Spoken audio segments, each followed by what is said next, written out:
Oh, les cocus français! Eh bien, nous commençons bien l'année avec notre porte-parole, Madame Prima, qui a été sénatrice d'ailleurs, rappelons-le, donc qui doit bien connaître la Constitution. Eh bien, Madame Prima nous a fait savoir que la question d'un référendum sur le Frexit ne se posait pas. Voilà. Alors, concernant cela, je me suis dit, tiens donc, je viens de lire dans la Constitution l'article 3 et l'article 4. Notre Constitution défend une souveraineté nationale qui, comme le rappelle Sylvie Charles, est une souveraineté qui appartient au peuple. Et comme le rappelle l'article 3 de la Constitution, ce n'est pas une fantaisie de Sylvie Charles, c'est un rappel très intéressant. Que dit cet article 3 ? La souveraineté nationale appartient au peuple qui l'exerce par ses représentants et par la voie du référendum. Aucune section du peuple, ni aucun individu ne peut s'en attribuer l'exercice. Donc, quand Madame Prima dit circuler, il n'y a rien à voir, il n'y aura pas de référendum, je pense que c'est une section du peuple qui s'attribue l'exercice de la souveraineté nationale. Nous avons vu les agriculteurs réclamer le Frexit. Il y a des partis souverainistes en France qui sont de plus en plus nombreux.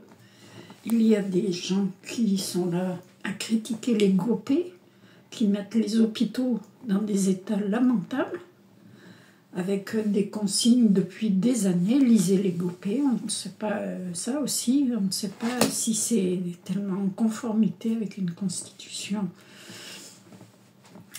française. Et ensuite, j'ai lu l'article 4, j'ai relu l'article 4, et je vais vous en lire une partie. Concernant les partis et groupements politiques, ils doivent respecter les principes de la souveraineté nationale et de la démocratie. Ben dis donc, ça j'en suis sûre qu'on nous prend pour des cons, ça j'en suis certaine. Puisqu'elle rappelle l'ancienneté de la création de l'Union européenne, rappelons une chose toute bête, c'est qu'on n'a jamais demandé aux Français s'ils étaient d'accord pour construire ce machin. On est parti d'accord et brique à brique, suivant les bons principes de l'Union européenne, ils ont construit ce machin. Ils veulent nous mettre 35 pays maintenant, je crois, ou 34, je ne sais plus. Voilà, à qui on a demandé ? À personne. Donc c'est une section du peuple qui s'octroie, qui s'attribue l'exercice du pouvoir. D'autre part, il me semble me rappeler qu'on avait voté en 2005. Moi, c'est à partir de là que, franchement, j'ai méprisé tous ceux qui ne respectaient pas le vote des Français. En 2005, on a demandé si on était pour une constitution UE. Nous avons répondu non, et largement, à 55%.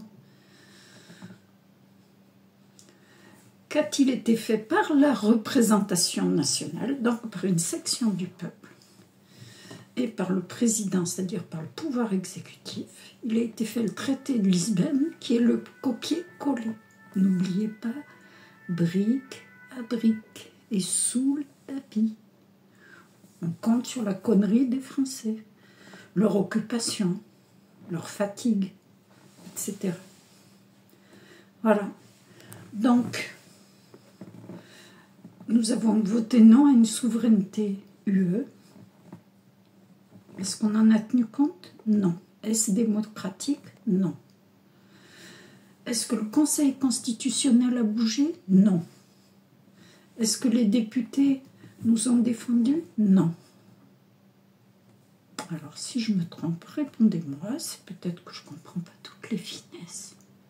Vous savez, souvent ils disent « Ah, vous ne pouvez pas comprendre, c'est très compliqué. » Eh bien, on va s'y attacher, brique à brique. On va s'informer. Parce qu'il y a un moment, c'est quand même énorme qu'une ancienne sénatrice puisse dire que le référendum circulait, il n'y a rien à voir.